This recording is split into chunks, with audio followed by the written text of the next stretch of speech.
गेल्या काही दिवसापूर्वी अनेक तक्रारी घेऊन सगळे नागरिक महेशदादा यांच्याकडे आले होते। महेशदादांनी MSBच्या अधिकाऱ्यांशी जाऊन संपर्क साधला असता सर्वांच्या तक्रारी एकाच जागेवर निवारण व्हाव्या याकरिता महावितरणच्या अधिकाऱ्यांनी आपल्याला वेळ दिली होती। त्यानुसार आज हा संवाद मेळावा ग्राहकांशी साधला जातोय। या शिबिरामध्ये आज अनेक नागरिक इथे उपस्थित झालेले आहेत। त्यांच्या वाढीव बिलाबाबत तक्रारी आहेत, त्यांच्या स्मार्ट मीटर बाबत जे गैरसमज आहेत, या सर्व गोष्टींचं इथं आज निवारण केलं जातंय आणि बऱ्यापैकी नागरिक त्यांच्या इथं समस्या साधल्यानंतर त्यांच्या तक्रारींचं निवारण केलं जात आहे।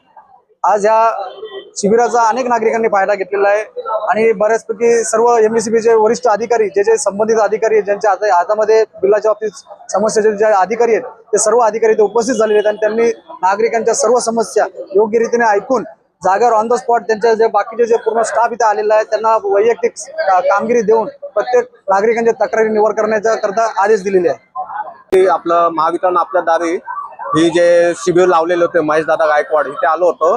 त्या ठिकाणी आल्यास माझं बिल मागच्या महिन्यात 2300 रुपये आलेलं, त्याच्यातले 1200 रुपये आता मायनस झालेले आहेत आणि धन्यवाद MSBचे पण आणि महेशदादांचे पण। जो आपण कॅम्प ठेवलेला आहे हे स्मार्ट मीटर बसवण्यासंदर्भात आपण हा कॅम्प घेतलेला आहे।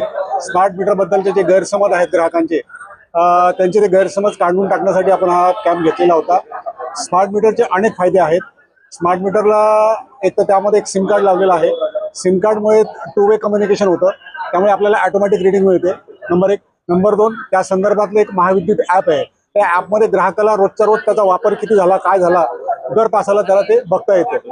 आणि यानंतर शासनाकडनं दिवसभरातून सकाळी 10 ते संध्याकाळी 5 पर्यंत 0.85 पैसेप्रमाणे त्याला रिबेट पण ग्राहकाला मिळतं। त्यामुळे स्मार्ट मीटरचे फायदेच आहेत। फॉल्टी मीटर, ॲव्हरेज बिलिंग वगैरे ह्या गोष्टी टोटली संपणार आहेत। त्याचं ऑटोमॅटिक रिडिंग आम्हाला मिळतं, प्राप्त होतं आणि ग्राहकाला अचूक बिल मिळतं। आता काही ठिकाणी स्मार्ट मीटरमुळे बिल जास्त आले हे गैरसमज झालेले आहेत। आता हे स्मार्ट मीटर हे अत्यंत अचूक मीटर आहे।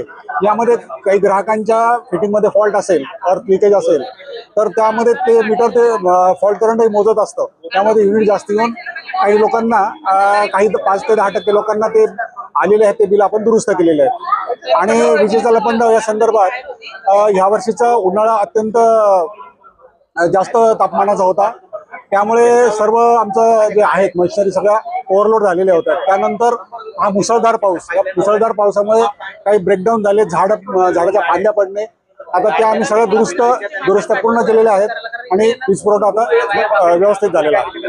आपण प्रत्येक सेक्शनला कंप्लेंट सेंटर नंबर दिलेले आहेत। त्या कंप्लेंट सेंटरला ग्राहकांनी फोन करावा। कंप्लेंट सेंटरला स्वतंत्र आता माणसं दिलेली आहेत, त्यामुळे त्याच्या नोंदी होऊन कंप्लेंट सेंटरच्या माध्यमातूनही आमच्या बऱ्यापैकी आता कंप्लेंटचा निपटारा होतो आहे।